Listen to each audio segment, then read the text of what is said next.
बिस्मिल्लाहिर्रहमानिर्रहीम। बच्चों, आज हमने चैप्टर नंबर 5 स्टार्ट करना है। इस चैप्टर का नेम है सर्कुलर मोशन। तो बेटा नेम से ज़ाहिर है कि अगर कोई भी बॉडी, फॉर एग्ज़ाम्पल यहाँ पे हमारे पास एक शख्स है, वो जो है ऐसे मूव करता है एक सर्कुलर पाथ के अंदर, ठीक है जी। तो सर्कुलर पाथ के अंदर जब वो मूव करेगा तो उसकी मोशन किस तरह की होगी, वो मोशन हमने इसमें डिस्कस करनी है। कोई बॉडी भी हो सकती है, कोई कार भी हो सकती है, कोई मोटर बाइक, कोई साइकिल, चुइंटी भी हो सकती है, हाथी भी, यानी कोई भी चीज़ इस यूनिवर्स में, कोई भी चीज़ जो आपके पास सर्कुलर पाथ में, कर्व पाथ में मूव करेगा। तो ये बात याद रखें, कर्व जो होता है ना, कर्व वो भी सर्कल का कुछ हिस्सा होता है। अगर इसमें काटूँ तो ये ऐसे कर्व बनेगा। इसको हम आर्क भी कहते हैं, ये याद रखना है आपने, आर्क, ठीक है। आर्क भी कहते हैं। आर्क कहते हैं जो तीर कमान पुराने ज़मानों में हम यूज़ करते थे, तो उसमें जो कमान होती थी इस तरह की होती थी, फिर उसमें इधर से धागा बंधा होता था, यहाँ कोई बेल्ट, और यहाँ से तीर जो है वो चलाया जाता था। तो आर्क सर्कल का कुछ हिस्सा होता है, ठीक है। ये कितना हिस्सा होता है ये डिपेंड करता है हम कौन सा हिस्सा सेलेक्ट करते हैं। अच्छा, जब ये बॉडी इस पे मूव करेगी तो एक हमें पता है सर्कल का सेंटर होता है, ठीक है। उस सेंटर से इस बॉडी का जो डिस्टेंस होगा ना, उसे हम रेडियस कहेंगे, आर रेडियस कहेंगे। इसी तरह से फिर अगर एक पोजीशन पे फिर चलती चलती ये किसी दूसरी पोजीशन पे आ जाएगी, तो यहाँ पे भी ये यही रेडियस जो है वो सेम होता है। सर्कल कहते ही उसको हैं जिसके बाउंड्री से सेंटर का फासला ना हर जगह पे इक्वल हो, उसे सर्कल कहते हैं। अगर कहीं से डिफरेंट हो तो फिर वो सर्कल नहीं रहता, उसे फिर किसी और शेप का नेम दे देते हैं। होती वो सर्कुलर है लेकिन वो एग्जैक्ट सर्कल नहीं होती, ठीक है। तो जब इस बॉडी ने इस पोजीशन से आगे इधर आई है तो यहाँ पे एक एंगल बना होगा, उसे हम कहेंगे थीटा। और जिस तरह से लीनियर मोशन वाले चैप्टर में, थर्ड चैप्टर में हमने ये डिस्कस किया था कि डिस्प्लेसमेंट होता है, हमारे पास वेलोसिटी होती है, ठीक है। ऐसे ही था ना, डिस्प्लेसमेंट था, ठीक है। फिर हमारे पास वेलोसिटी भी हमने डिस्कस की है, फिर एक्सेलरेशन भी हमने डिस्कस किया है, ठीक है। तो इसमें देखें, इसमें डिस्प्लेसमेंट क्या होगा, डिस्प्लेसमेंट बटे इसमें होगा थीटा एंगल, और इसे कहेंगे एंगुलर डिस्प्लेसमेंट। क्या कहेंगे इसको? Angular displacement. एंगुलर का मतलब है एंगल, थीटा जो है एंगुलर डिस्प्लेसमेंट कि ये एंगल डिफाइन करेगा इस लम्हे आपकी बॉडी जो है वो कितना सर्कुलर पाथ तय कर चुकी है, कितने एंगल पर है। 120 पे है, 90 पे है, 70 पे है, 270 पे है, तो ये सारा ये डिफाइन करेगी। उसके बाद वेलोसिटी क्या होगी, हमें पता डिस्प्लेसमेंट डिवाइडेड बाय टाइम होता है, तो यहाँ पे तो डिस्प्लेसमेंट थीटा है, तो इसका मतलब है चेंज जो होगा ना थीटा में वो डिवाइड कर देंगे आप टाइम से, ठीक है।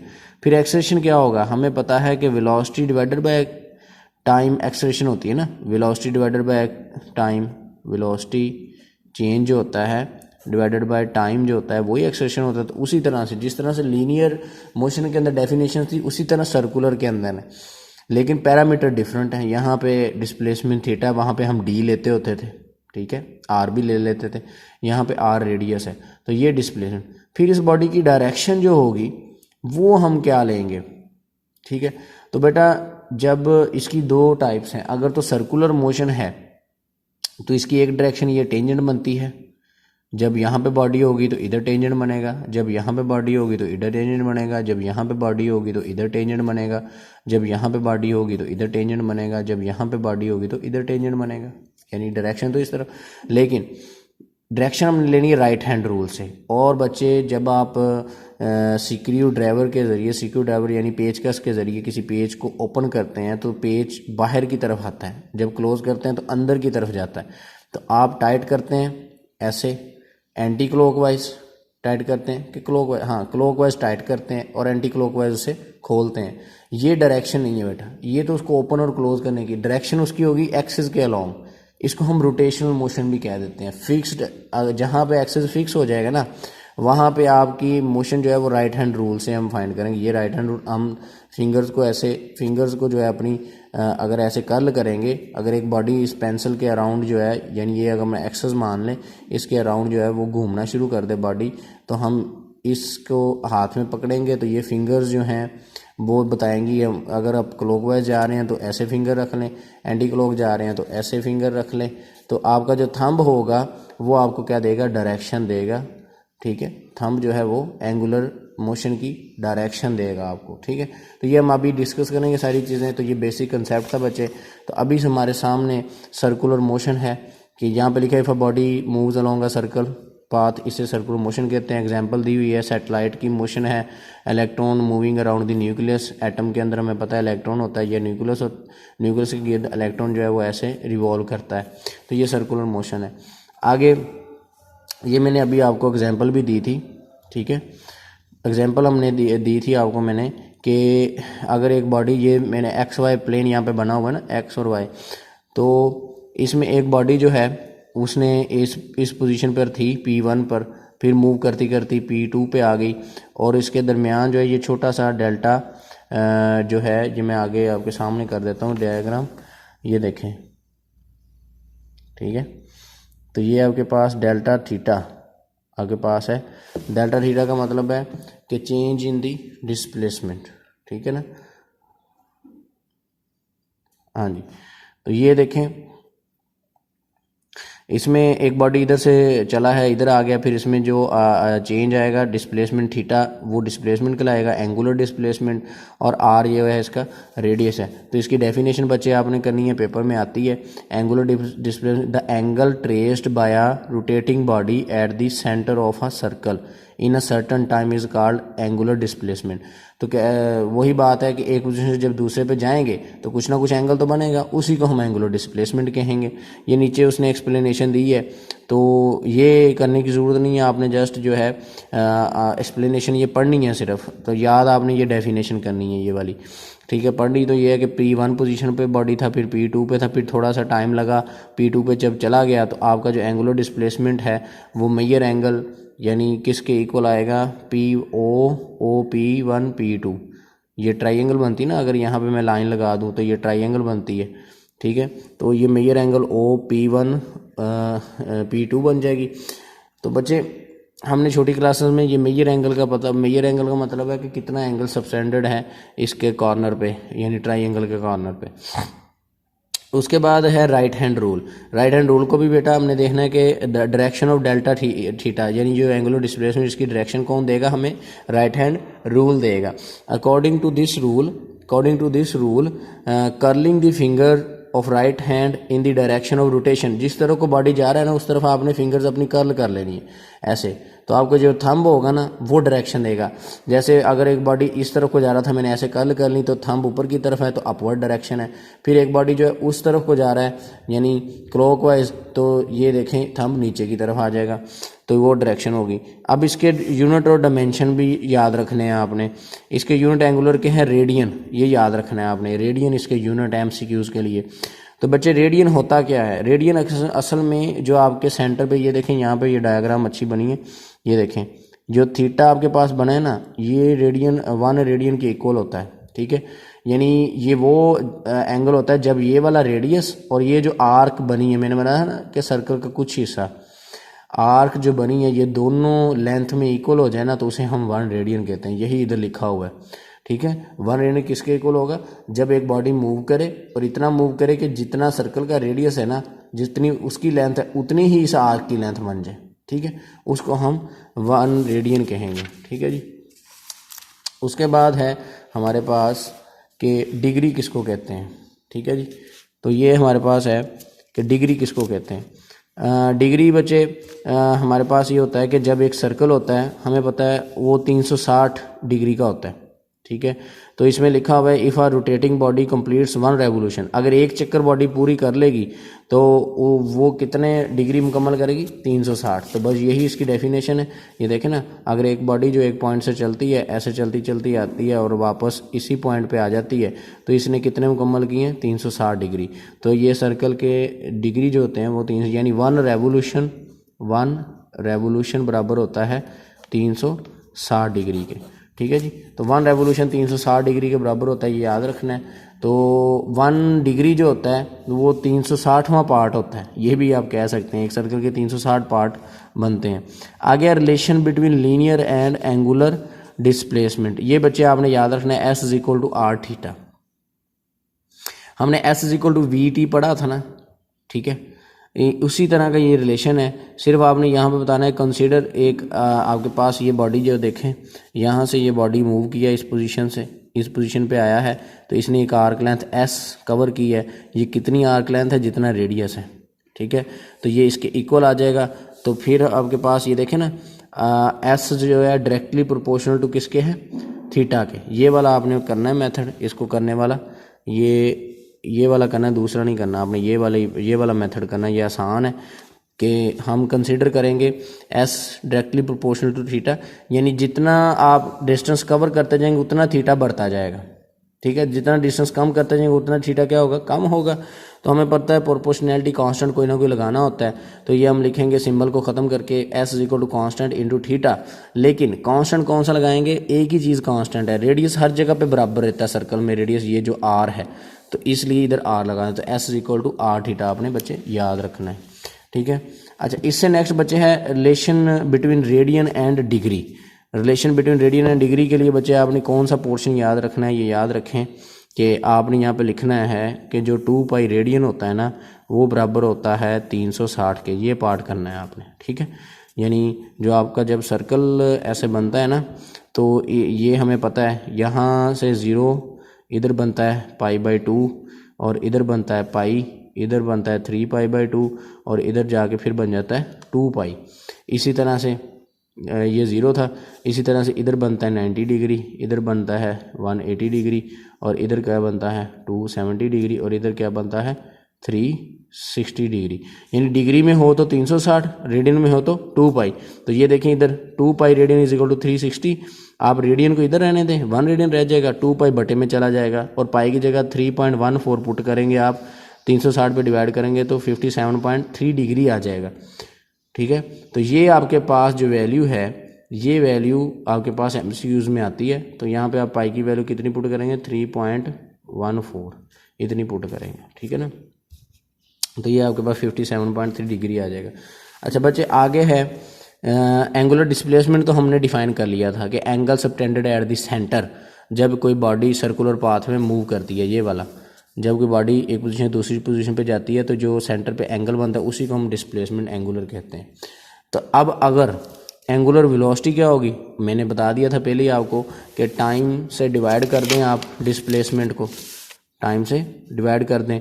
तो डिस्प्लेसमेंट को टाइम से जब आप डिवाइड करेंगे तो यानी जो थीटा में चेंज आया है, यानी एक बॉडी जो थी ऐसे सर्कल में मूव कर रही थी इस पोजीशन से, सॉरी वो इस पोजीशन पे गई है, P1 से P2 पे गई है, तो थीटा, तो अगर मैं इसको एक्सेस बनाऊँ, इधर एक्स एक्सेस बना दूँ और इधर वाई बना दूँ, तो बच्चे पहले भी ये जब बॉडी खड़ी थी यहाँ पे तो कुछ एंगल बना रही थी, उसे θ1 कह दें। जब ये इस पोजीशन पे चली जाएगी θ2, तो ये बन जाएगा θ2 माइनस θ1। और हमेशा ये क्या होता है? डेल्टा होता है हमारे पास। यानी डेल्टा किसको डिफाइन करता है? Final minus initial position. तो ये delta theta over delta T करेंगे तो ये वेलोसिटी आ जाएगी। जिस तरह ये असल में डिस्प्लेसमेंट है ना, तो डिस्प्लेसमेंट को डिवाइड करके ही तो हम हर दफ़ा क्या निकालते थे? वेलोसिटी निकालते थे, डिस्टेंस ओवर टाइम, वही चीज़ है। तो इसको एक नए पैरामीटर से करेंगे, उसे कहते हैं ओमेगा, और इसे कहते हैं एंगुलर वेलोसिटी। क्या कहते हैं इसको? Angular velocity. इसको एंगुलर वेलोसिटी कहते हैं। तो इसी तरह से ये बुक में अभी डिफाइन किया गया है, सुपीरियर वाली बुक में साथ में, कि आप जो है एंगुलर वेलोसिटी किसे कहते हैं। तो बच्चे ये देखें, हमारे सामने लिखा है the rate of change of angular displacement is called angular velocity. यानी जो एंगुलर डिस्प्लेसमेंट है उसको अगर टाइम से डिवाइड कर दें और उसको हम ओमेगा से, ये ओमेगा लफ्ज़ भी लिखा हुआ है MEGA, ओमेगा से रिप्रेजेंट कर रहे हैं, इसी को हम एवरेज वेलोसिटी का फार्मूला भी कहते हैं, एवरेज एंगुलर। तो राइट हैंड रूल से इसकी डायरेक्शन कैसे फाइंड आउट होगी? राइट हैंड रूल से, यानी हम एक्सेस ऑफ रोटेशन को हाथ में पकड़ेंगे राइट, और फिंगर्स को कर्ल कर देंगे, थंब आपका क्या देगा? डायरेक्शन देगा। अच्छा, उसके बाद है यूनिट एंड डायमेंशन। इसके यूनिट क्या होंगे, ऊपर डिस्प्लेसमेंट है हमें पता है, उसका यूनिट इसके जो है ना हमने अभी बताया था डिस्प्लेसमेंट का यूनिट यहाँ पे है हमारे पास रेडियन। यहाँ आप इसके यूनिट रेडियन पर सेकंड रख सकते हैं और रेवोल्यूशन भी रख सकते हैं। देखें ना, अगर डिग्री में जाएंगे तो 1 रेवोल्यूशन 360 के बराबर होता है, ये मैंने अभी बताया था। यहाँ पे 1 रेवोल्यूशन 360 के बराबर है, ये देखें 0, 90, 180, 270 और 360। तो एक पूरा चक्कर जो है 360 डिग्री के बराबर होता है। तो यहाँ तो आप रेडियन अगर आप पाई की शक्ल में लेना चाहते हैं तो आप लिखेंगे रेडियन पर सेकंड, क्यों, बटे में टाइम है, ऊपर है डिस्प्लेसमेंट, और एंगुलर डिस्प्लेसमेंट का यूनिट होता है रेडियन, इसलिए ये रेडियन बटे वाला टाइम, तो रेडियन पर सेकंड आ गया, और एवोल्यूशन पर मिनट इसका क्या आ गया यूनिट्स डिग्री में, ये रेडियन में। तो इसकी डायमेंशन क्या होगी, सिमिलर टू द फ्रीक्वेंसी, यानी इसकी डायमेंशन क्या होगी, ऊपर रेडियन है, आप जस्ट इसकी डायमेंशन टी की पावर -1 याद रखनी है, ये एमसीक्यूज के लिए है, ठीक है। अच्छा, इसके बाद है आपके पास इसके बाद बच्चे हमारे पास है इंस्टेंटेनियस एंगुलर वेलोसिटी। अब इंस्टेंटेनियस का क्या मतलब है, velocity of a body at particular instant of time, its value is obtained from average angular velocity. अच्छा, उसके कहने का मतलब है कि किसी एक लम्हे, एक सर्कल में अगर एक बॉडी चल रहा है ना, ऐसे सर्कल के अंदर ऐसे चल रहा है, ठीक है, तो फॉर एग्जांपल एक लम्हे बॉडी इधर थी, दूसरे लम्हे इधर चलेगी, तीसरे लम्हे इधर चलेगी, चौथे लम्हे इधर चलेगी, पांचवें लम्हे इधर चलेगी। तो एक लम्हे को हम कहते हैं इंस्टेंट, ये हमने पहले भी पढ़ा है लास्ट टाइम। तो एक लम्हे को हम कहते हैं इंस्टेंट।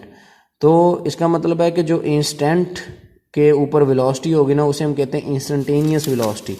तो यही उसने बताया कि velocity of a body at a particular instant of time, ठीक है, it's value is obtained from average angular velocity. तो इंटरवल किसे कहते हैं, लम्हे को, ये जो मैं बता रहा था ना कि इस लम्हे इधर है, इस लम्हे, तो इसे इंटरवल भी कहते हैं, ठीक है ना। तो इसकी वैल्यू वही वाला फार्मूला, जस्ट आपने INST लिख देना है ओमेगा के साथ, और ये limit delta t approaches to 0 delta theta over delta t, ये फार्मूला याद रखना है, और ऊपर ये वाली डेफिनेशन याद रखनी है कि velocity of a body at particular instant of time, its value obtained from the average angular velocity as time interval t is made same smaller approaches to 0। तो इसीलिए लिमिट अप्रोचेस, यानी छोटे से छोटे लम्हे की जो वेलोसिटी भी है ना, वो हम कैलकुलेट कर सकते हैं। अच्छा, उसके बाद बेटा relation between angular and linear velocity. हमें पता है लीनियर वेलोसिटी v से इंडिकेट करते हैं और एंगुलर जो है वो ओमेगा से इंडिकेट करते हैं हम, ठीक है। ये एंगुलर होती है और ये वाली लीनियर होती है। तो बच्चे हम क्या करेंगे, हम कंसीडर करेंगे एक्स वाई प्लेन। ये देखें ना, ये जेड प्लेन है, ये एक्स प्लेन है, ये वाई प्लेन है। तो ये मैं आपको बना के भी दिखा देता हूँ। तो इसमें देखें कि फॉर एग्जांपल हमारे पास जो है यहाँ पे ये जेड प्लेन है, ये एक्स है, और ये वाला क्या है, वाई है। हम अपनी मर्जी से चेंज कर, इसको वाई इधर रख सकते हैं, जेड इधर भी, कोई मसला नहीं है। तो बच्चे ये मैं क्या करता हूँ, एक बॉडी ना ऐसे सर्कल में मूव कर रही है, ठीक है। तो वो इस लम्हे में एक पोजीशन पर थी, ठीक है, फिर वो दूसरी पोजीशन पर चली गई, ठीक है, एक P1 हो गई, दूसरी P2 हो गई। तो एंगल इधर जो बनेगा एक थीटा बनेगा, फिर ये इधर भी एक आपके पास एंगल बनेगा, ठीक है। तो ये एक्स एक्सिस के साथ एंगल आपका बनेगा θ1 आप कह लें, इसको θ2 कह लें। ये आपस में एंगल है पोजीशन का, और ये है एक्सिस के साथ। तो अगर हम θ2 माइनस θ1 करेंगे तो ये बराबर आ जाएगा डेल्टा थीटा के, चेंज इन डिस्प्लेसमेंट, यानी एक पोजीशन से दूसरी पोजीशन वाला। तो बच्चे इसकी हमने रिलेशन निकालना है। असल में जो लीनियर आपके पास जो एक्सेलरेशन होता है ना, रेडियस के अलॉन्ग होता है एंगुलर, लेकिन जो लीनियर होता है वो टेंजेंट होता है हमेशा। जैसे हम ना, आप अपने हाथ में जो है की जो होती है, चाबी जो होती है, उसके रिंग को ऐसे घुमा रहे हो, उसे छोड़ें तो वो बिल्कुल ऐसे टेंजेंट जाता है, यानी ऐसे वो घूमता इधर को कहीं निकल जाता है, ऐसे सीधे चले जाता है। तो इसका मतलब है लीनियर बॉडी जो है वो सीधा जाने की कोशिश करती है, तो वो सर्कल के टेंजेंट होगी हमेशा। अगर इधर बॉडी होगी तो इस तरफ होगी, इधर बॉडी होगी तो इस तरफ होगी, ठीक है। तो ये बच्चे इसमें भी देखें उसने क्या किया कि आपके पास हमने सिर्फ एक कंसीडरेशन ली है कि consider a point P moves along, बच्चे ये शॉर्ट क्वेश्चन है, ठीक है, along the circle of radius small r with the linear velocity v where as line OP rotates with angular velocity. तो ये देखें, ये लाइन OP1, ठीक है, तो ये यहाँ से डिस्प्लेस होकर इधर आया, तो ये एक आर्क हो गई आपके पास डेल्टा S, यानी इधर S1 होगी, इधर S2, इसी तरह से ये एंगल डेल्टा थीटा, ये आपके पास एंगुलर डिस्प्लेसमेंट है, और जो आपकी वेलोसिटी है एंगुलर वो along the axis of rotation होगी, अपवर्ड या डाउनवर्ड उसकी डायरेक्शन होगी, जैसे राइट हैंड रूल हम अप्लाई करेंगे। फॉर एग्जांपल ये जो जी है ना एक्सेस, मैं आपको यहाँ पे दिखाता हूँ, ये पेंसिल समझ लेते हैं हम, तो इसको मैं पकड़ता हूँ, ऐसे फिंगर्स कर लो कि थंब ऊपर की तरफ आया, ठीक है ना। तो इस तरह से अब हमने क्या करना है, हमने ये देखना है कि ये जो डेल्टा एस है किसके इक्वल है। डेल्टा एस हमें पता है S equal to are theta, पीछे अभी प्रूव किया था हमने, तो अगर डेल्टा एस है तो डेल्टा थीटा आ जाएगा इधर, ये हमें पता है। अब दोनों को हम ना डेल्टा टी से डिवाइड कर देंगे, क्यों कि हमें पता है डिस्प्लेसमेंट्स के बटे में अगर टाइम आ जाए तो वो वेलोसिटी बन जाती हैं। अगर लीनियर डिस्प्लेसमेंट के बटे में टाइम आ जाएगा तो वो लीनियर वेलोसिटी बन जाएगी, अगर एंगुलर डिस्प्लेसमेंट के बटे में टाइम आ जाएगा तो एंगुलर वेलोसिटी बन जाएगी। तो यही बात हुई, हमने जब डेल्टा टी से डिवाइड किया तो delta S over delta T, इधर भी delta theta over delta t, तो ये एंगुलर ओमेगा बन गया और ये वी बन गया। तो ये लिमिट इसलिए लगानी होती है कि जो आपकी इंस्टेंटेनियस चीज़ें हैं ना वो कवर हो जाएं, यानी हर लम्हे की बात जो है वो कवर हो जाए, हर लम्हे की मोशन जो है कवर हो जाए। तो दोनों तरफ लिमिट भी लगा देनी है, limit delta t approaches to zero, limit delta t approaches to zero लगाई, तो ये बन गया वेलोसिटी, और ये लिमिट इसके साथ मिलकर क्या बन गया, डेल्टा ओमेगा। तो इसे जनरलाइज करने के लिए हम सीधा v is equal to r omega भी लिख सकते हैं, और आप बच्चे इससे डायरेक्ट भी ये लिख सकते हैं, यानी ये देखें ना delta S over delta t बराबर क्या है, v के बन रहा है, और डेल्टा थीटा और डेल्टा टी ओमेगा के आर वैसे आ गया, तो ये v is equal to r omega, ठीक है। अगर हम इसकी वेक्टर फॉर्म करना चाहें, वेक्टर फॉर्म करना चाहे तो हम इसे क्रॉस में लिखेंगे, यानी v इज इक्वल टू, क्योंकि हमारे पास वेलोसिटी जो वेक्टर होती है ना, तो वेक्टर क्वांटिटीज़ हमें क्रॉस प्रोडक्ट से मिलती हैं, इसलिए हम वेक्टर क्रॉस लगाएंगे, डॉट नहीं लगाएंगे। डॉट तब लगाते हैं अगर इधर क्वांटिटी स्केलर होती, तो ये क्वांटिटी वेक्टर है, तो हमने ये वेक्टर के लिए आर ओमेगा क्रॉस आर जो है ये भी आप लिखेंगे। ये शॉर्ट क्वेश्चन है बच्चे, ये इतना शॉर्ट क्वेश्चन है, आप डायरेक्ट यहाँ से क्या करें कि डेल्टा एस को डेल्टा टी से डिवाइड, डेल्टा थीटा को डेल्टा टी से डिवाइड करके सीधे ये भी लिख सकते हैं। अगर लिमिट लगानी है तो ये भी ठीक है, और ये डायग्राम साथ बनानी है आपने। अच्छा, उसके बाद है एंगुलर एक्सेलरेशन, हमारे पास है जी एंगुलर एक्सेलरेशन। अब बच्चे एंगुलर एक्सेलरेशन का मतलब ये है कि जो एंगुलर वेलोसिटी होगी ना उसमें जो चेंज होगा टाइम से डिवाइड कर देंगे, वो एंगुलर एक्सेलरेशन हो जाएगा। तो देखिए rate of change of angular velocity, ठीक है, और इसको इंडिकेट करते हैं अल्फा से, उसे वेलोसिटी को ओमेगा से करते थे एंगुलर को, इसको। तो ये देखें अगर हम डेल्टा ओमेगा को डेल्टा टी से डिवाइड कर दें तो हमें पता है डेल्टा का मतलब होता है फाइनल माइनस इनिशियल, तो ये ओमेगा एफ माइनस ओमेगा आई, इधर T2 माइनस T1, यानी एक बॉडी जो है उसके एक्सेलरेशन को हम ऐसे रिप्रेजेंट कर सकते हैं। और इसके यूनिट जो हैं वेलोसिटी के यूनिट रेडियन पर सेकंड थे, तो एक और टाइम आ गया बटे में, ठीक है। यानी हमारे पास ऐसे था ना delta omega over delta T, एक और टाइम, तो वेलोसिटी के साथ तो पहले ही उसके यूनिट थे रेडियन पर सेकंड, तो बटे में फिर एक और सेकंड आ गया, तो ये बन गया रेडियन पर सेकंड स्क्वायर, वो सेकंड नीचे आ जाएगा। तो रेवोल्यूशन पर मिनट स्क्वायर भी बन सकता है, लेकिन ये वाला यूनिट ठीक है पीछे एंगुलर डिस्प्लेसमेंट, और डायमेंशन इसकी T-2 आपने याद रखनी है। अब आप ये देखेंगे कि बटे के ऊपर वाली डिमेंशन नहीं मैं साथ डिस्कस कर रहा, तो वो करनी नहीं है आपने, जस्ट टाइम वाली डिमेंशन, बटे वाली डिमेंशन याद रखनी है। अच्छा, उसके बाद है इंस्टेंटेनियस एंगुलर एक्सेलरेशन। तो बच्चे इंस्टेंटेनियस का मतलब है हम लिमिट लगा देते होते हैं, एक इंस्टेंट का एक्सेलरेशन होता है, एक टाइम जो है लम्हा उसका एक्सेलरेशन होता है जब बॉडी मूव कर रही होती है एक पोजीशन पे दूसरी तीसरी, जैसे मैंने यहाँ पे बताया था, एक इंस्टेंट, दूसरा इंस्टेंट, तीसरा इंस्टेंट। तो बच्चे इसमें आप लिमिट अप्लाई करेंगे delta t approaches to zero, वही वाला formula delta omega over delta t, तो ये आपके पास क्या हो जाएगा, और इसे अल्फा से हम इंडिकेट करते हैं, तो अल्फा के साथ INS आ जाएगा। अब हमने यहाँ पे भी relation between angular and tangential, यहाँ पे टेंजेंशियल लिखा है ना, असल में ये लीनियर होता है। तो हम क्या करेंगे, हमें पता है कि हमने एक रिलेशन पीछे प्रूव करके आए हैं कि V is equal to r delta r omega, ये वाला जो रिलेशन है बच्चे ये देख लेंगे हम, ये देखें ये वाला relation V is equal to r omega, और ये रिलेशन ये भी बनता है delta V is equal to delta omega. तो हम क्या करेंगे, दोनों तरफ फिर टाइम से डिवाइड करेंगे, तो दोनों वेलोसिटी लीनियर वाली लीनियर एक्सेलरेशन में चेंज हो जाएगी और एंगुलर वाली एंगुलर एक्सेलरेशन में। तो लिमिट अप्लाई करेंगे, लिमिट अप्लाई करके तो ये हमारे पास डेल्टा ए डेल्टा, और जनरलाइज करेंगे तो A is equal to r alpha बन गया। तो ये आपके पास क्या है, टेंजेंशियल एक्सेलरेशन भी कहलाता है, लीनियर एक्सेलरेशन भी कहलाता है, ठीक है। और वेक्टर फॉर्म में फिर क्योंकि एक्सेलेरेशन वेक्टर क्वांटिटी है ना, तो इसलिए क्रॉस आएगा दरमियान में आर और अल्फ़ा के, तो आर क्रॉस अल्फ़ा, ठीक है। अच्छा बच्चे, जो इस चैप्टर में इक्वेशन ऑफ मोशन हमने यूज़ करनी है ना न्यूमेरिकल्स में, तो देखें लीनियर के अंदर वी एफ होता था equal to v i plus a t, याद करवाया था ना आपको। इसमें ओमेगा एफ हो जाएगा, ओमेगा एफ हो जाएगा क्योंकि यहाँ पे सर्कुलर मोशन है, एंगुलर वेलोसिटी आ जाएगी, तो हर चीज़ एंगुलर वाली। एस की जगह थीटा आ गया, कहा था ना कि ये एंगुलर डिस्प्लेसमेंट होता है थीटा, ये बिल्कुल एस वाला काम करता है लेकिन सर्कुलर पाथ में। यहाँ पे इनिशियल वी आई इधर थी, इधर ओमेगा आई बन जाएगी, इधर ए था इधर अल्फ़ा बन जाएगा, इसी तरह से इधर ए था इधर अल्फ़ा बन गया, इधर एस था इधर थीटा बन गया, तो ये आपके पास था। तो नेक्स्ट बच्चे इंशाल्लाह हम जो है ना सेंट्रीपिटल फोर्स लॉन्ग क्वेश्चन है ये स्टार्ट करेंगे। आज के लिए इतना काम है कि आप लोगों ने, मैं निशान आपको लगवा दूँ कि आप लोगों ने ये डेफिनेशन करनी है एंगुलर डिस्प्लेसमेंट की, ठीक है, एंगुलर डिस्प्लेसमेंट की, सर्कुलर मोशन की डेफिनेशन, एंगुलर डिस्प्लेसमेंट की डेफिनेशन करनी है, राइट हैंड रूल क्या होता है, unit and dimension of the angular displacement करना है आपने, फिर रेडियन को डिफाइन करना है। रेडियन क्या था, ये जो आर्क लेंथ बनती है सर्कल की, ये वाली आर्क लेंथ जो बनती है, ये जब रेडियस के बराबर आ जाए वो 1 रेडियन होता है। फिर आपने डिग्री का बताना है कि डिग्री क्या होती है, वो 360 के इक्वल होता है एक रेवोल्यूशन। फिर हमने रिलेशन बताना है कि S directly proportional to theta, जितना ये डिस्टेंस बढ़ता जाएगा साइड वाला उतना एंगल बढ़ता जाएगा, तो इसलिए डायरेक्टली का रिलेशन है। हमें पता है दो क्वांटिटी, अगर एक क्वांटिटी बढ़ाने से दूसरी बढ़े तो उसे डायरेक्टली रिलेशन ही कहते हैं। तो कांस्टेंट आर लगा देंगे, S equal to are theta. फिर रिलेशन बिटवीन रेडियन डिग्री, ये शॉर्ट क्वेश्चन, ये वाला करना है आपने पोर्शन सिर्फ, ठीक है।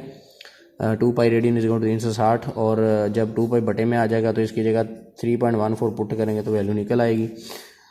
उसके बाद एंगुलर वेलोसिटी जो है उसकी डेफिनेशन, राइट हैंड रूल उसमें लिखना है, यूनिट एंड डायमेंशन लिखनी है।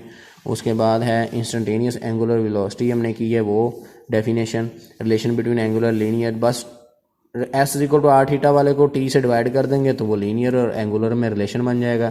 ये एंड तक शॉर्ट क्वेश्चन है यहाँ तक। फिर एंगुलर एक्सलेरेशन है उसका बताना है, डेफिनेशन बतानी है, मैथमेटिकल फॉर्म बतानी है। उसके बाद इंस्टेंटेनियस एंगुलर एक्सलेरेशन क्या है, एक इंस्टेंट के ऊपर एक्सलेरेशन जो होता है उसे एंगुलर एक्सलेरेशन कहते हैं। फिर मैथमेटिकल फॉर्म उसकी लिखनी